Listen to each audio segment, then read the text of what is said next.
Student, मैं Mahendra Kumar Verma, Indian senior secondary school Badau की online class में आपका हार्दिक अभिनंदन करता हूँ। कक्षा 12 में विषय हिंदी की बात करते हैं। तो पिछली क्लास के अंदर अपन ने भाषा टॉपिक पढ़ा था। उसके तुरंत बाद नेक्स्ट जो टॉपिक है व्याकरण का, टॉपिक का नाम भी व्याकरण ही है कि व्याकरण क्या होती है। अपन ने छोटी क्लासों में पढ़ा है, शुरू से पहली से 5वीं क्लास तक जब अपनी स्टार्टिंग होती है पढ़ाई करने की, जब बच्चा छोटा होता है तो शुरू में उसको भाषा कैसे पढ़ाई जाती है। तो भाषा पढ़ाने के लिए शुद्ध लिखना बोलना ये आना चाहिए। तो ये जो ज्ञान है वो हमें व्याकरण से ही मिलता है। व्याकरण जो है ये एक ऐसा माध्यम है जिसके द्वारा हम शुद्ध बोलना, शुद्ध लिखना, शुद्ध पढ़ना सीखते हैं। शाब्दिक अर्थ की बात करें व्याकरण की,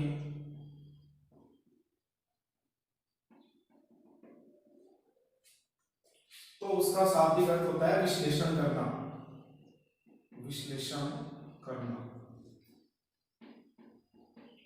विश्लेषण का मतलब होता है किसी भी विषय पर तर्क वितर्क के माध्यम से किसी निश्चित अर्थ तक पहुंचना, उसको बोलते हैं विश्लेषण करना।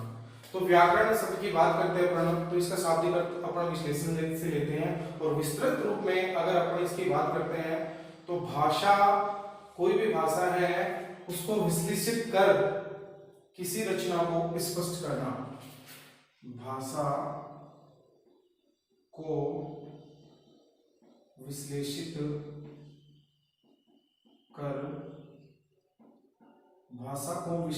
कर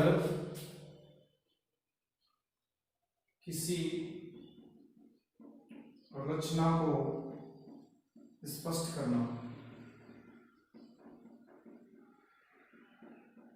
भाषा को विश्लेषित कर किसी रचना को स्पष्ट करना, ये काम व्याकरण के द्वारा किया जाता है।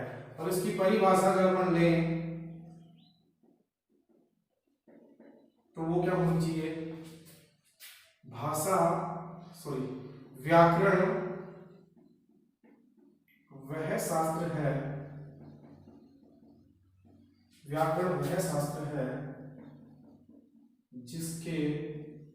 जिससे हम शुद्ध बोलना व सीखना। व्याकरण वह शास्त्र है जिससे हम शुद्ध बोलना व सीखना तथा पढ़ने के नियमों का ज्ञान प्राप्त करते हैं।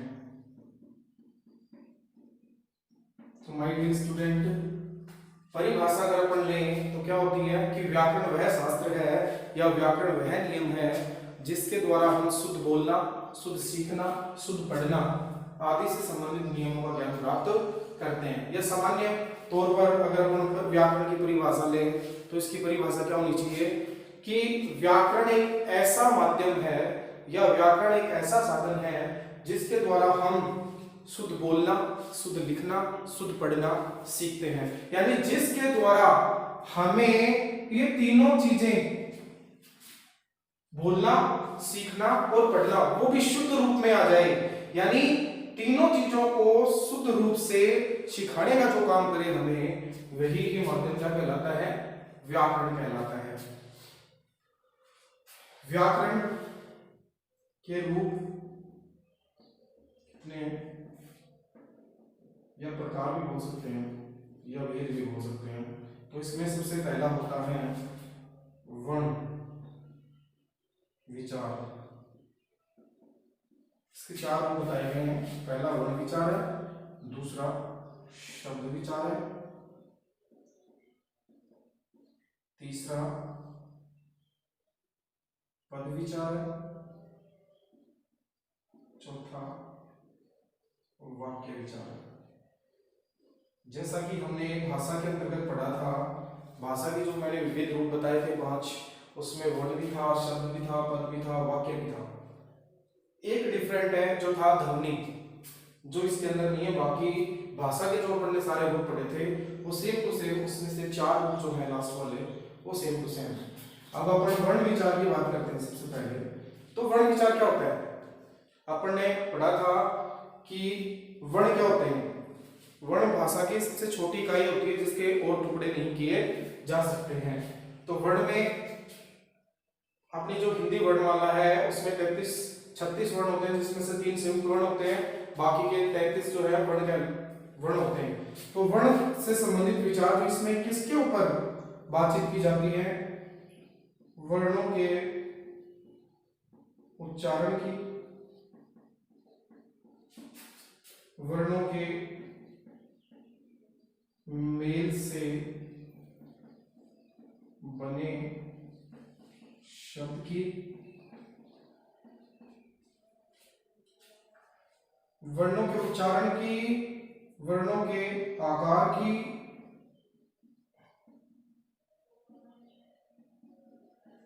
और वर्णों के मेल से बने शब्द आदि की जो जानकारी हमें प्राप्त होती है वो होती है वर्ण विचार से। इसी तरह से दूसरा जो अपना शब्द विचार, इसमें क्या होगा? शब्द की उत्पत्ति, उसके प्रकार, शब्द निर्माण प्रक्रिया, किस प्रकार से शब्दों का निर्माण किया जाता है, इन सारी बातों के ऊपर विचार विमर्श किया जाता है। यानी शब्द विचार के अंदर शब्द की उत्पत्ति है, उसके प्रकार है, कैसे शब्दों का निर्माण किया जाता है, ये सारी की सारी चीजें जो है वो शब्द विचार में बताई जाती हैं। इसी प्रकार से पद के अंदर पद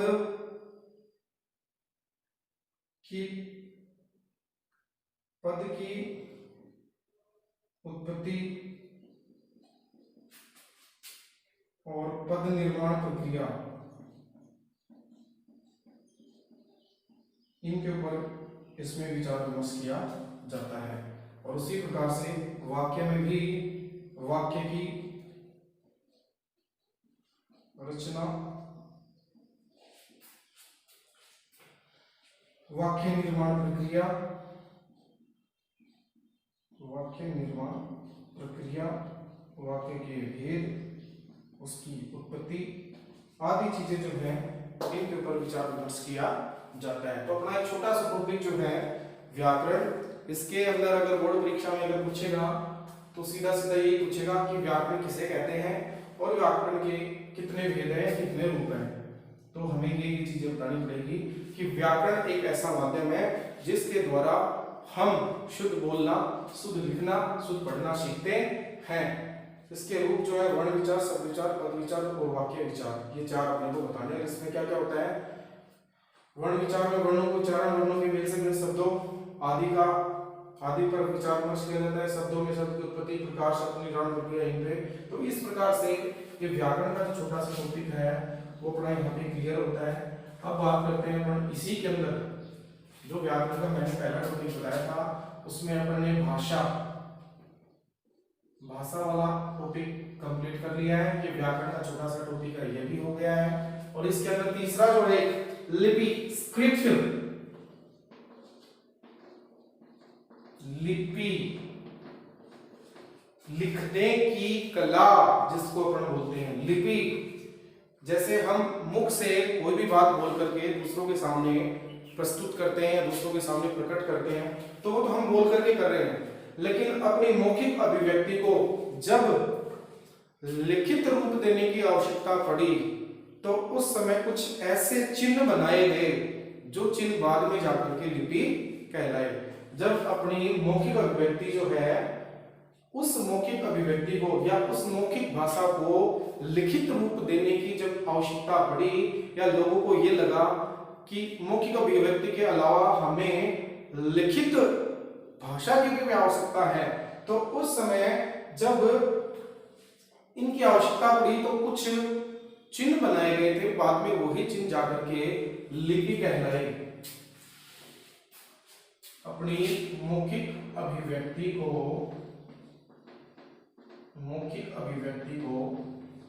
जब लिखित रूप की आवश्यकता पड़ी, मौखिक तो अपन किसी को भी बोल के बता सकते हैं, लेकिन और दूसरे लोगों को किसी माध्यम से बताना हो, लिखित रूप में बताना हो, तो उसके लिए कुछ चिन्ह बनाए गए थे और वही चिन्ह बाद में जाकर क्या कहलाए, लिपि। अब परिभाषा किसकी अपन बात करते हैं,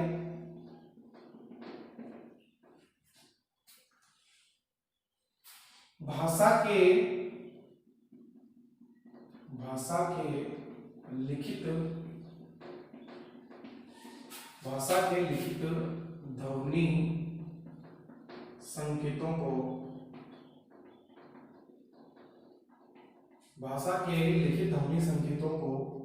लिपि कहा जाता है।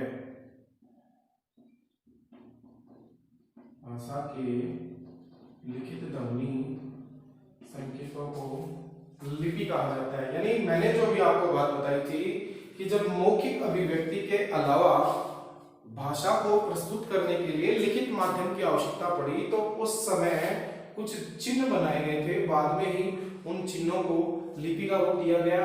परिभाषा की अपन बात करते हैं तो भाषा के लिखित ध्वनि संकेतों को ही लिपि कहा जाता है। यानी भाषा को जिस रूप में अपन लिख रहे हैं, उस रूप में जिन ध्वनि संकेतों का उपयोग किया जाता है, उसे ही हम लिपि कहते हैं। सबसे बड़ी बात करते हैं लिपि की, अपनी हिंदी भाषा जो है, जो हमारी मातृभाषा भी है, राजकाज की भाषा भी है, राष्ट्रीय भाषा भी है, वो किस लिपि की है? हिंदी भाषा जो है वो किस लिपि में लिखी जाती है? तो अपने एक लिपि चलती है देवनागरी लिपि। देवनागरी लिपि, ये देवनागरी लिपि जो है वो हिंदी भाषा की लिपि होती है। अब इस देवनागरी लिपि में कौन कौन सी भाषाएं जो है वो लिखी जा सकती हैं, सबसे बड़ी बात यह है। तो मैंने आपको बताया पहले नंबर पे अपनी हिंदी भाषा हो गई, फिर हो गई अपनी संस्कृत भाषा, फिर हो गई पुरानी प्राकृत भाषा, अपभ्रंश भाषा, नेपाली, कोंकणी, हिंदी, संस्कृत, प्राकृत, अपभ्रंश, नेपाली और कोंकणी, ये जो अपनी भाषाएं हैं ये देवनागरी लिपि के अंतर्गत लिखी जाती हैं। अब भारत में पहले दो प्राचीन लिपियां हुआ करती थी। प्राचीन लिपियां, भारतीय प्राचीन लिपियां, भारत की सर्वप्रथम प्राचीनतम लिपियां जो थी वो दो प्राचीनतम लिपियां थी, जिसमें पहली लिपि है ब्राह्मी लिपि और दूसरी लिपि जो है वो है खरोष्टी लिपि।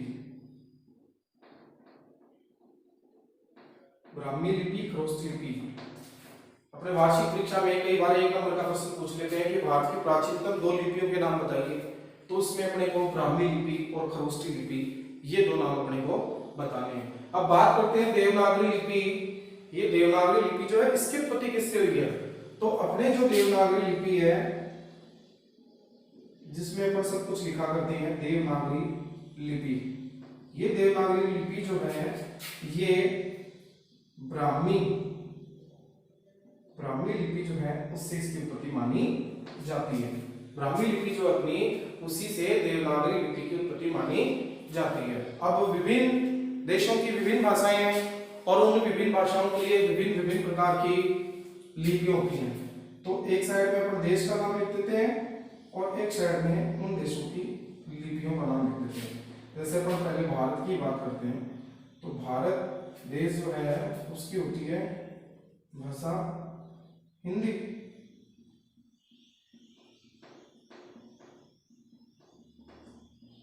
तो हिंदी भाषा कौन सी लिपि में लिखी जाएगी? देवनागरी लिपि। किसमें लिखी जाएगी?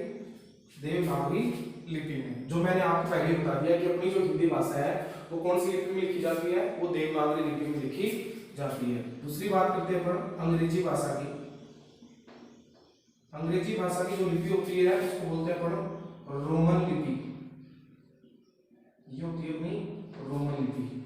तीसरी जो आती है अपनी उर्दू भाषा। उर्दू भाषा की जो लिपि होती है वो होती है अपनी फारसी लिपि, फारसी लिपि। और चौथा जो अपनी पंजाबी भाषा, उसके लिए जो लिपि यूज की जाती है वो आती है गुरुमुखी लिपि। तो अनेक भाषाएं जो होती है अपनी, उन भाषाओं के लिए अलग अलग लिपि होती है। तो इंपॉर्टेंट क्वेश्चन इसमें यही है कि लिपि अपन किसको कहते हैं, हिंदी भाषा की लिपि कौन सी है, देवनागरी लिपि में कौन कौन सी भाषाएं आती हैं, ये मैंने आपको बता दिया है। भारत की प्राचीनतम 2 लिपियां कौन सी हैं, ब्राह्मी लिपि, खरोष्ठी लिपि। और फिर विभिन्न भाषाओं की अपन बात करते हैं तो हिंदी की देवनागरी लिपि होगी, अंग्रेजी की रोमन लिपि होगी, उर्दू की फारसी लिपि होगी, वैसे पंजाबी की गुरुमुखी लिपि हो गई। अब इसके अंतर्गत एक प्रश्न और पूछ लेते हैं कि देवनागरी लिपि जो है उसकी विशेषताएं क्या है। एनीवन, कोई भी 2 या 4 विशेषताएं अपन से पूछ लेंगे। तो ये जब अपन स्क्रिप्ट लिखते हैं, लिपि लिखते हैं, तो अपन यहां से चालू करते हैं, यानी बाईं से दाईं ओर। सबसे बड़ी इसकी विशेषता क्या है, ये लिपि जो है बाईं से दाईं ओर लिखी जाती है। ये है इसकी बड़ी विशेषता पहले, बाईं से दाईं ओर, यानी अपन स्टार्टिंग इधर से लिखना चालू करते हैं और लास्ट तक उधर तक लेके जाते हैं, बाईं से दाईं ओर। दूसरा, उच्चारण के अनुरूप लिखी जाती है, उच्चारण के अनुरूप। ये जो लिपि होती है वो उच्चारण के अनुसार लिखी जाती है। तीसरी है, इसमें स्वरों व व्यंजनों, स्वरों और व्यंजनों में विभक्त होती है, यानी बटी हुई होती है। स्वर और व्यंजन जो है इसमें ये बटी हुई होती है। चौथा जो है इसके अंदर, इसमें अनुस्वार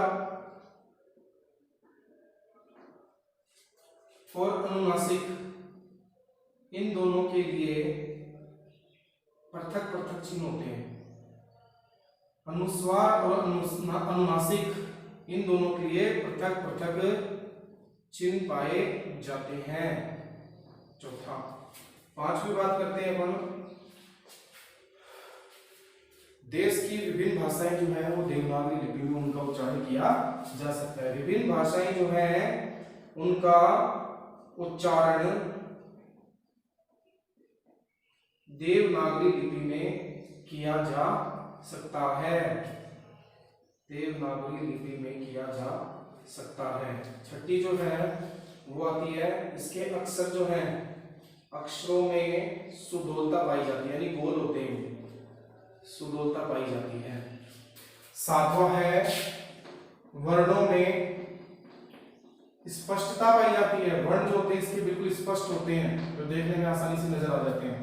और एक बहुत बड़ी इसकी विशेषता जो है वो क्या है, ये रोमन लिपि की अपेक्षा, रोमन लिपि की अपेक्षा स्थान कम घेरती है, स्थान कम घेरती है। तो इस प्रकार से लिपि के बारे में प्रश्न आए तो अपने को इस प्रकार से बताना है। ठीक है, अगली कक्षा में मिलते हैं, तब तक के लिए घर रहिए, सेफ रहिए।